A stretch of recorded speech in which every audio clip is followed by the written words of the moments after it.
Hello there, Outliers and Trailblazers. Niiamah Ashong here, and thank you so much for joining us on today's conversation. And honestly, thank you for letting us be a part of your journey. We have an incredible trailblazer with you here who's been playing at this game of creating her own path for with intention for a while. And I'm really excited to not just get into her story, but to also explore her edge, what's coming up for her, and how she's continuing to grow, especially as the game continues to change. Today, we have Seema Giri. Seema, I'm really, really excited to be in conversation with you. Thank you so much for making the time for this and for being here. I'm so excited to be here. Thank you so much for having me here today. Yeah. So Seema, we're going to play in many different ways. And I say that word play really intentionally.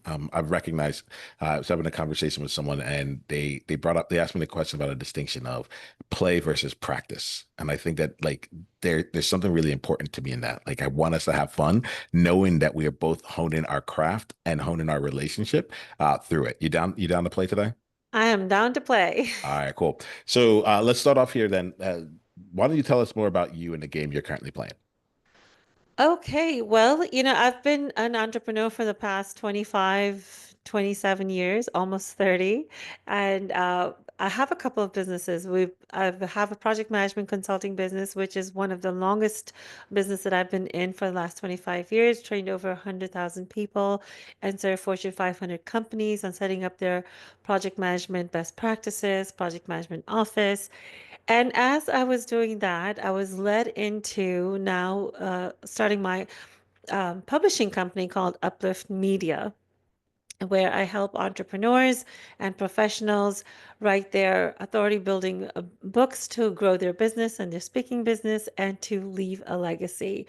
And I am a health advocate, a wellness advocate. I actually like to incorporate wellness as a leadership strategy.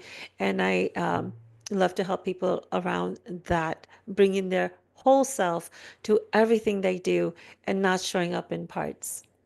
Yeah, so I get this about you. Like the game you play is not a small one. Right? Like I get that, and it's plentiful. Let me ask you here, what are the biggest lessons that you learned from like your almost 3 decades worth of experience in the project management business that you apply toward the publishing and the wellness businesses? It is the listening to your gut feeling. Mm. That's all we really have. Life is so uncertain. If you've never been in business before, and if you haven't been where, maybe you've never been in business, but your family may be in business. If you don't have that kind of a background, you have no idea what your next step is going to be, what it looks like, what it feels like. When my husband and I started our first business together, I came from a very risk-averse family, didn't have the support. They're like, just get a job. You have a paycheck coming in. That's security. That's all you need. But my husband felt he was made for more. And he came from a family of entrepreneurs, although they were in a different line of business. But it was about just listening to your gut feeling, you're meant for more, and then trusting yourself and having faith in whatever faith you uh, believe in, that one that it has your back, the universe has your back, and you're going to be guided in the right way to do the right thing. At that time, Niyama, I was not listening to my gut because my gut was saying, no way, do listen to your parents, get the job, you have the security. I was really stepping into and trusting my husband and him trusting his gut. And that's how we really grew over time, step by step, and doing this. Yeah, no, I appreciate that because I you're taking me back to my days leaving the actuarial work that I used to do. And so I was working at a top 4 consulting company. Mm. I live in the US. My parents are like, they're like, there's one of 4 jobs that you can get. I didn't get one of those 4. But I did get something that was acceptable as like, like in the actuarial world, they're like, you can do that. That's dependable. But then to then Mm. come off and say, hey, I'm going to be doing my own thing. I really feel you in the trusting of the gut. Let me ask you here, Seema, because some of the people who are listening to this here are like most like they're in the game right now. So how has trust in your gut continued to evolve from you beyond that like that first initial dive into it? Like like what's a project that you're taking on right now? What's something that you've been doing in like the last, this sometime this year where like trusting your gut still comes into play?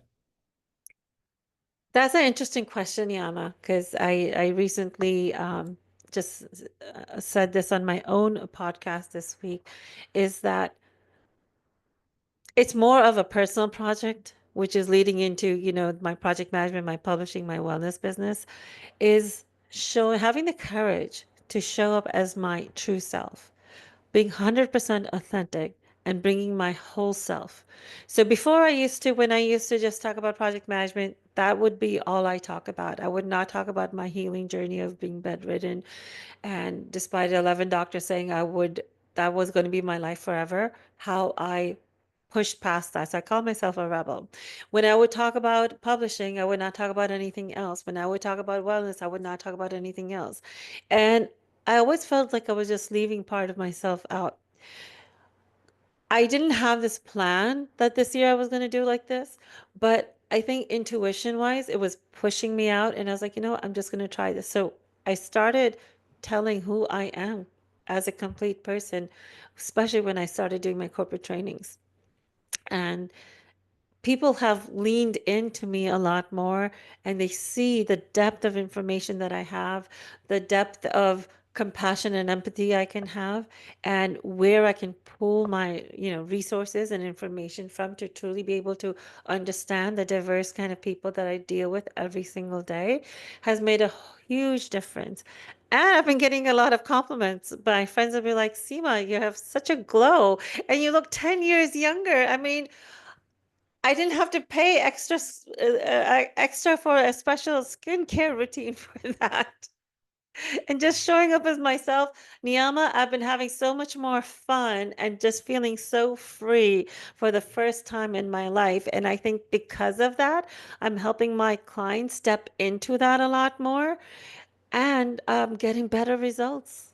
Yeah, so let's talk about this. Like, so, I want to talk about the results you're getting. I want to talk about the experience you have, and like you just put in there here. You put 11 years, like, or sorry, 11 different doctors said like you'd be bedridden, and I don't know how far we're gonna get into it in this conversation, but what I get about you is that all of you is coming in, so it will be present. Yes. Outliers, I'm going to recommend that you go check out her podcast. Like I'm sure that you put some things in there, and that story might be more deeply evolved in that space there. Seema, can you share with Outliers your podcast in case they're like, I really want to get to know you? Yes, it's called Break Free to Brilliance and it's available on all major platforms, Spotify, Apple. All right, awesome. So like Outliers know that like if you heard this little tidbit here and you're like, but wait, I need to know more, like it's there. You're Yeah. you're covered, right? You're covered. So like you're bringing in all of you, right? And I am you brought it into the corporate world. And one of the things that I don't say this often, but a lot of times I've pushed away doing corporate work. Right. And the reason there is like it's like I left corporate and then and like in my mind, I'm like, I just want to be like I want to be able to be unique, creative, meet with people who have independent agencies, so on and so forth. And there was a time that I was like really like blocked about it. That time was yesterday, So like I don't want to make it seem as though I've gone really far, but I do recognize that there's a lot of value to be uh, in discussion that tends to be happening outside of the corporate environment that doesn't always get into that space. So I'm really curious, like when you made the decision to bring more of you to the work you do and that like and yeah, to the work you do, um, what was one of the bigger like conversations you had with yourself to allow you to make that come to life? Like what needed to shift inside of you to make that change happen?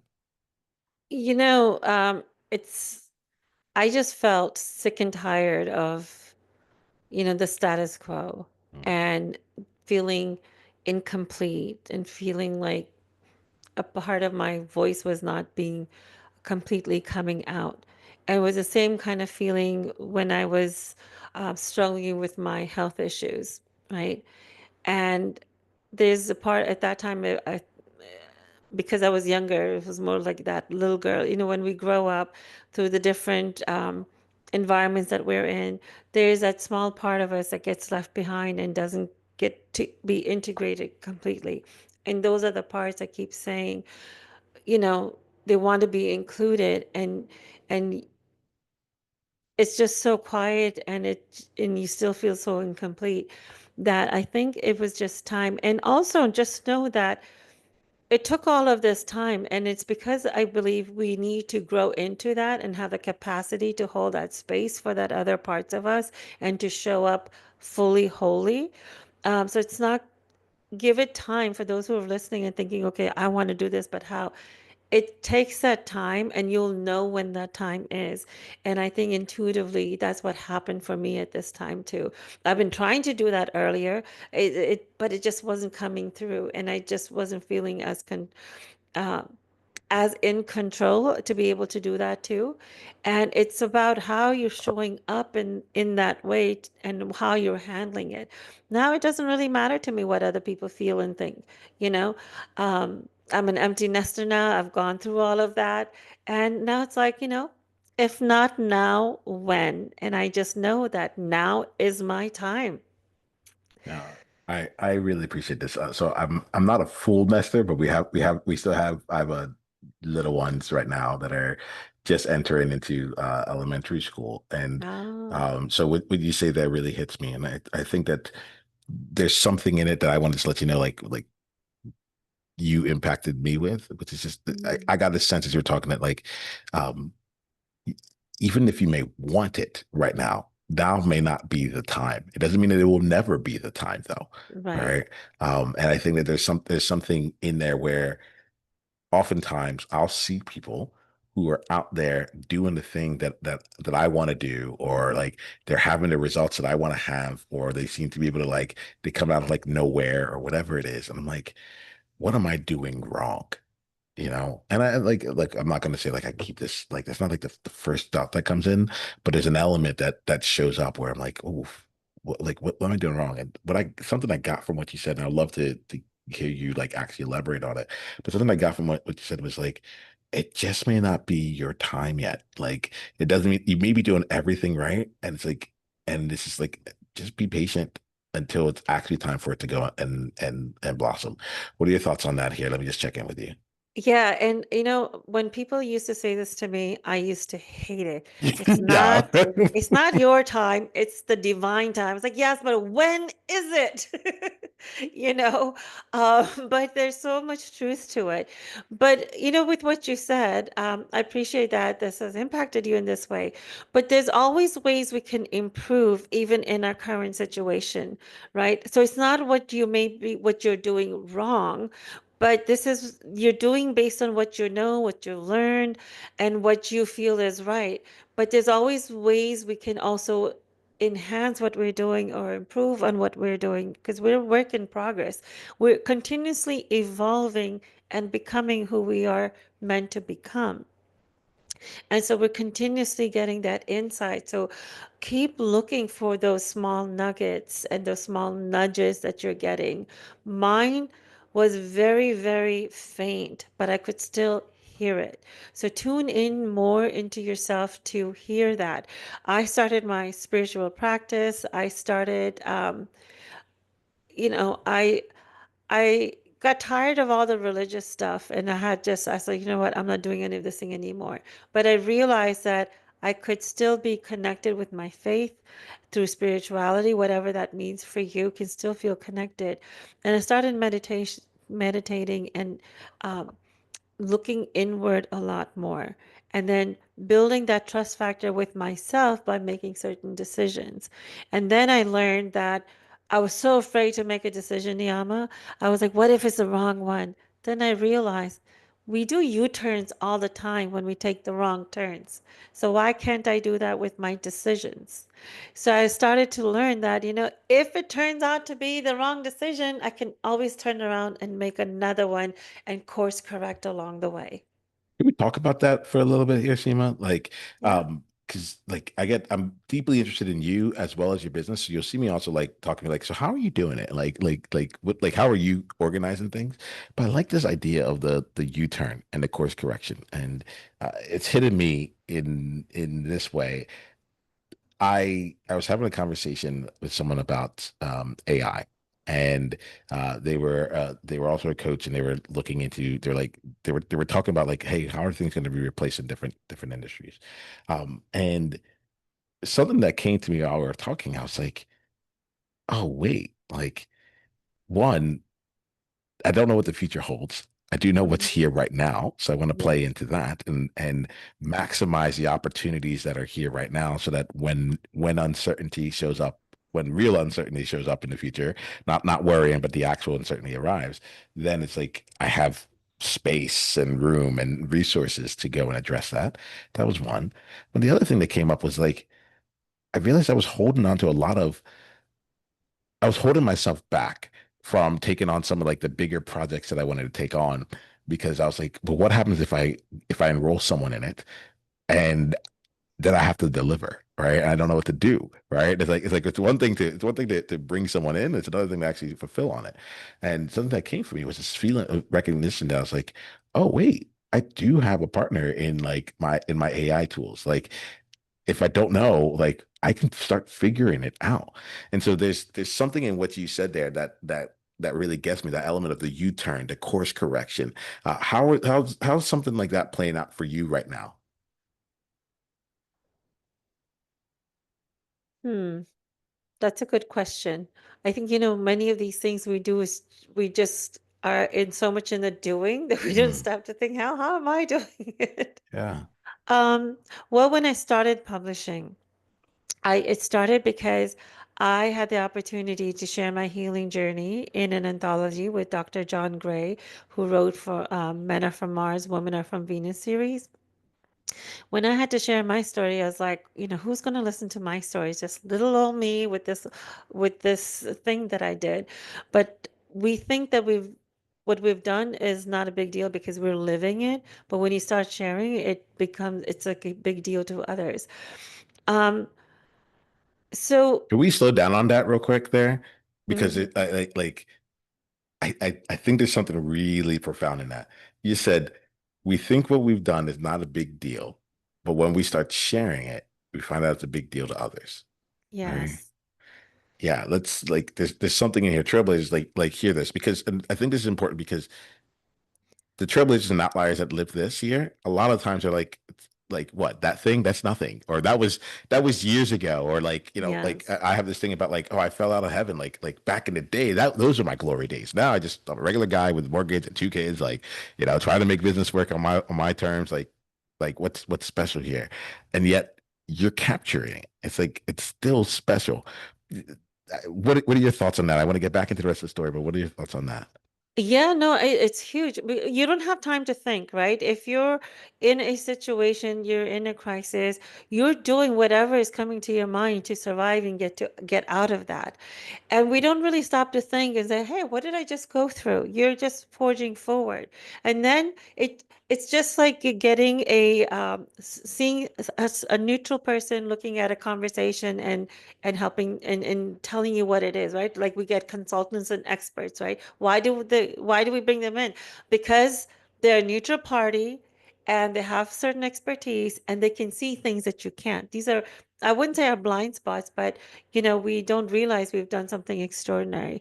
And so when I started finally sharing, because I was trying to figure out what to do next at this point of life, and just started sharing, and I was like, I would really love to help other women, catch these things about themselves and not do it so they don't go down the same path that I did. And they're like, wait, Seema, what did you do? You healed yourself, but you didn't listen to doctors, and that too 11 of them. You didn't listen to your friends and family. You just forged forward, someone who's never made a decision before, never listened to their intuition. You did this. This is a huge thing. And I was like, really? Are you sure? You don't know what you're talking about. But when more and more people started saying, I was like, you know what? Maybe they're right. Then I just accepted their belief that, okay, this is extraordinary. So then I started feeling really good about myself. It's like, I am an extraordinary person for doing this. So we need that support of other eyes to tell us, you are amazing. You are extraordinary. This is not a normal feat that anybody can do. Seema, I don't know how like the things you say that like they get me at my core right now. It's all right. So I'll say this. I recently sent a message to a friend. He had an unfortunate loss in his life, and Mm.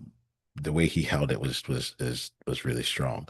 Um, and just toward the end of the message he left me, he came out and he said, "Hey, by the way, like I see you and your podcast coming out. Like just like I don't listen to all of them, but when I get a chance, I really like dive in. Like you're really up to this, right? I hadn't talked to the person about 2, 3 years before this, right? Oh, wow. And I remember hearing that and recognizing for myself, I'm like, oh, I'm over here thinking that I'm like I know that I do because I have to do. Like it's almost it's like it's part of my calling. I'm doing it. Yeah. And my interpretation is I don't really know where all this goes, right? I know Yeah. that it's going, but I don't really know where it all goes. And it was Yeah. really quite wonderful to like have someone come in and be like, that thing that you're doing, you may not know where it's going, but it's hidden. And I'm like, if it's hidden you, then there are thousands of people out there who aren't sending me a message and letting me know this. And so there's like you're reflecting that back right now, this element of, especially as us as trailblazers, like we're making up stuff as we go along. Yes. People don't say that, but like we're making this stuff up, and to be able to get that, to realize that what we're doing, any level is good, or maybe even great, is something quite awesome. No, that is amazing. And it's wonderful to hear. And I think we get those messages just when we need it so we can Mm, keep going. Because so many times it's like you're talking to yourself, right? yeah. Hello, is anyone hearing me? Right? But it's important. I mean, when I started my podcast, I had no idea. I just woke up one morning. I was like, okay, I'm going to do a podcast. And I just started.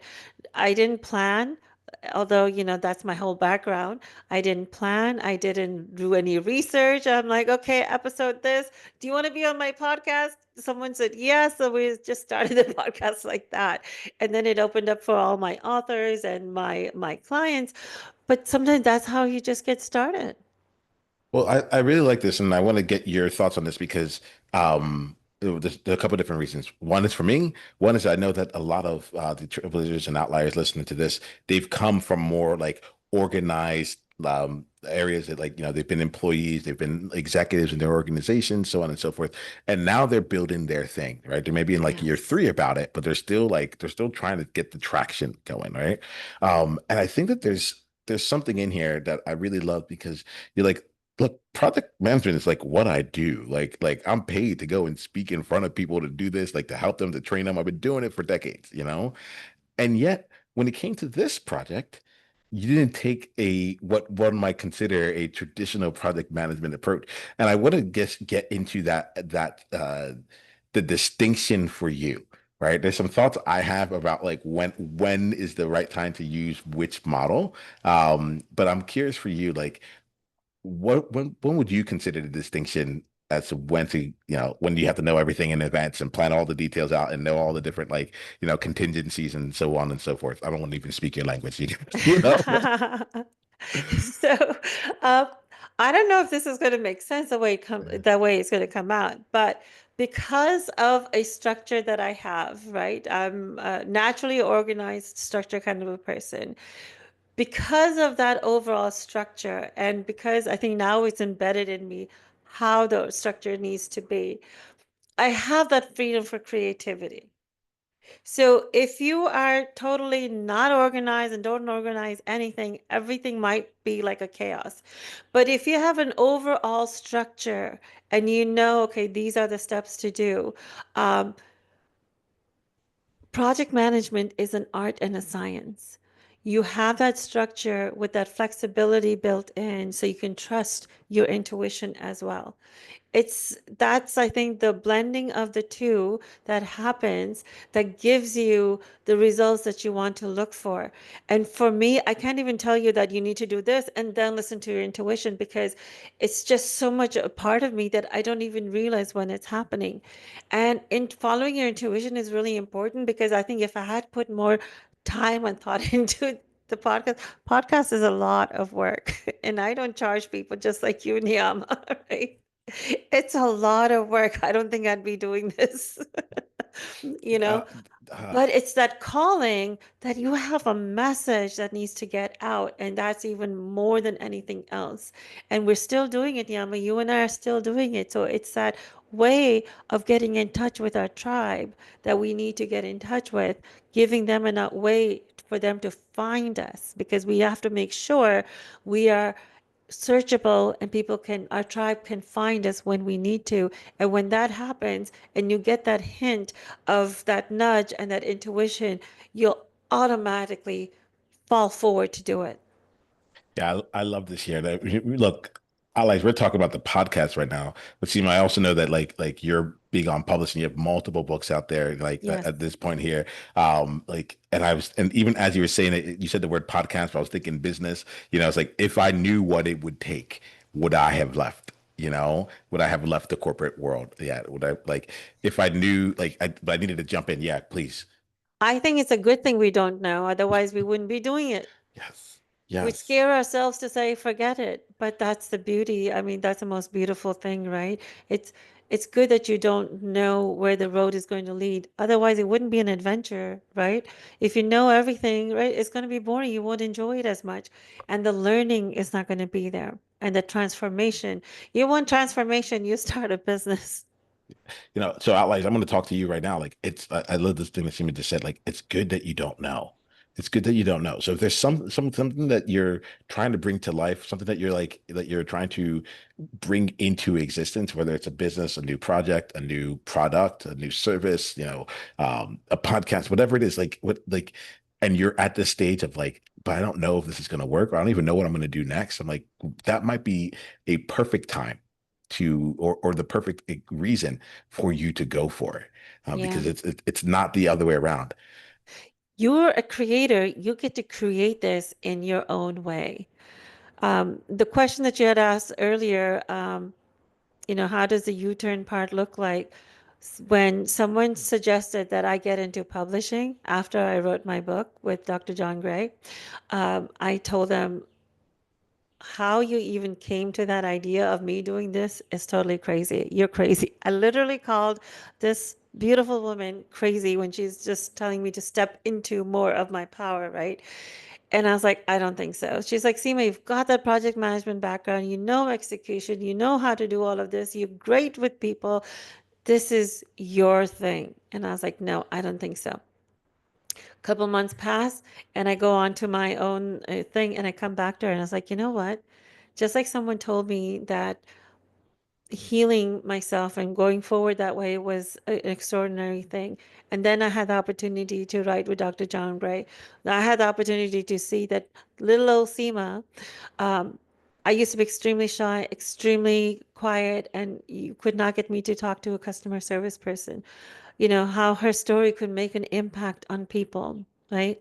Then maybe she's got something going. So I went back to her and I said, um, remember you were saying this? Can we revisit that? And that was the most best thing I could have done because that really opened up my heart, really helped me find my own voice even more by helping other women find their voice. And these are Niiamah people, women who are extremely successful, ambitious, still feeling that their story didn't have any meaning or much of an impact.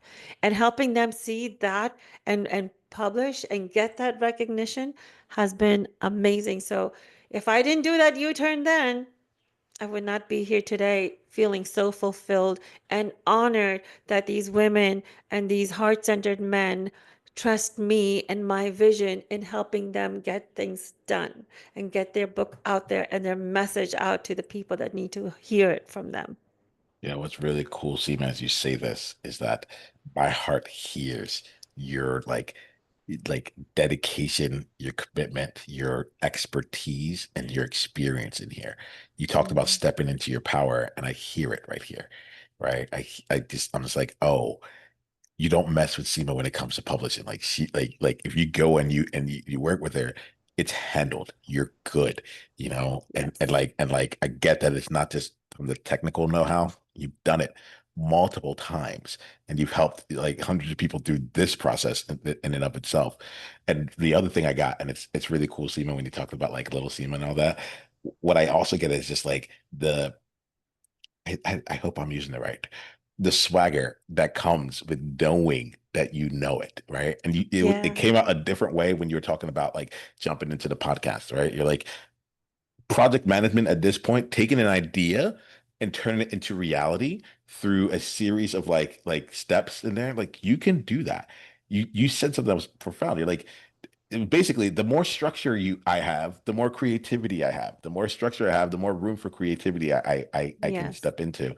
And I just hear that power keep showing up over and over and over again in this conversation. And I'm going to put it to you in just 1 second, but there's one last thing that just showed up one more time in here, it shows up, which to me I'm seeing as a recurrent theme, which is it's not like you had your friend said it and then you said, "You're right. Let's go right away and let me go like make a publishing company."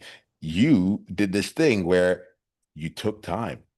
You actually like walked away from it, and a couple months later, when the time was right, you allowed it to go and blossom into its thing. And I think that that's something that Yeah. I don't want to miss on. I don't want to miss on because like there's something in there where, in fact, Trailblazers, I'm going to ask you, what's that thing that maybe 3, 4, 6 months ago was not the right time for you? But if you're open in your heart right now, even if it's still just as unknown as it was beforehand, you know that it's like this is what you are next meant to bring out to life, however it happens. I want to invite you to spend some time thinking about that. Seema, we're about to wrap up, but I want to get your thoughts on anything I just said right there, anything that wasn't said. What would you like to add to this?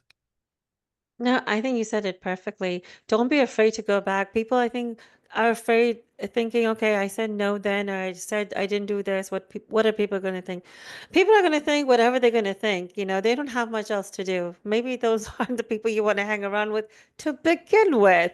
You will have to let go of people. If you want to evolve and develop yourself and grow in your business, you are going to have to let go of people. Like Jim Rohn said, look at the 5 people that you're hanging out with. What are they doing?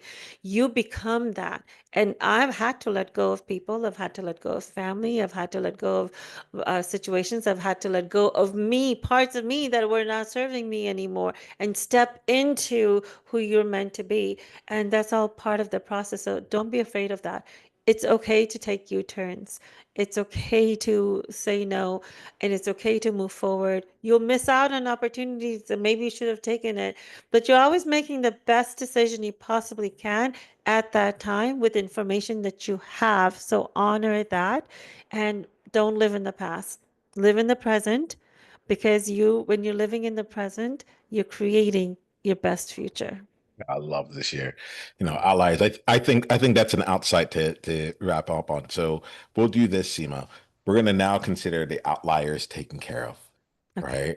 Like if anything you need to hear again, rewind this and listen to it again. And if there's something that particularly that struck your heart, outliers, or someone that like would really benefit from listening to this conversation, I ask you to join us in the one person, one conversation at a time initiative by sharing this episode with one person. Sharing this conversation with one person. There's something in there that I feel that we can like get out to the masses. I truly believe in that. Like there's lots of people who can benefit from it. But I think there's something else that also happens when that like little Seema, little Niiamah, or little whoever your friend is, like gets that message and says, "Hey, by the way, remember that thing we were talking about a couple months ago? This conversation right here was specifically for you and for that. So if you don't mind, I would ask you to go share that as your gift to them and help us continue to make this world a better place in the process. All right. Awesome. So, Seema, what we'll do here is that we're going to wrap up our conversation. The way that I like to do it is to do two things. One, I want to make sure that every outlier here knows how they can go deeper down the journey with you. Right. You have a lot going on. So I'm going to ask you to like just choose like the highest leverage things for people to continue down the journey with you. Trust me, if someone wants to go down it, they will find you. Right. You're Yes, available. definitely. Yeah. Uh, so that'll be the first thing. Like, let us know how we can go further down the journey with you. And the second thing is going to be for your insight. What's something that you learned about yourself? What's something that you're taking away from this conversation for you? We've handled the outliers. They got that outsight right there. I wanted to see how is this conversation transformed you in any way, if at all. Right? And Mm. so let's start off with how we can go deeper with you. Sorry, how Alice can go deeper down the journey with you, and then we'll Yeah, go from there. please get in touch with me at seema@seemagiri.com. I'm also on LinkedIn, and my website is seemagiri.com. That has all the things that I'm doing. And I really would like to say that, especially if you're a business owner, you have a message, really consider publishing your book so you could really can get your message out, build your authority, because I've noticed, Niiamah, that when I became now a six-time #1 international best-selling author, people started looking me up more, started taking me more seriously, and thought, if she can have these many books or even one book, she's got something to say, because that's something that's not easy to do. So I highly recommend that for everyone. And you have an asset to share with everyone, because not everyone is going to be able to afford our services, but they can always read and learn more and get that magic of you that they need to hear from you. And then the what I got out of this conversation, I think is totally priceless, Niiamah, with you pointing out the things that has impacted you of what I said has really deepened my faith in that what I am doing means so much, and that I'm on the right path. I'm always looking for cues of, am I on the right path? And this kind of a conversation and this kind of passion that I was able to hear myself say has been tremendous. Thank you for that gift. Thank you for the gift of you, Seema. It's been an incredible pleasure to be in conversation with you. I'm very much looking forward to what comes out from here. Outliers, let us continue down the journey here with Seema. And remember this, until the next time we talk, be you on purpose. Yes. Journey on.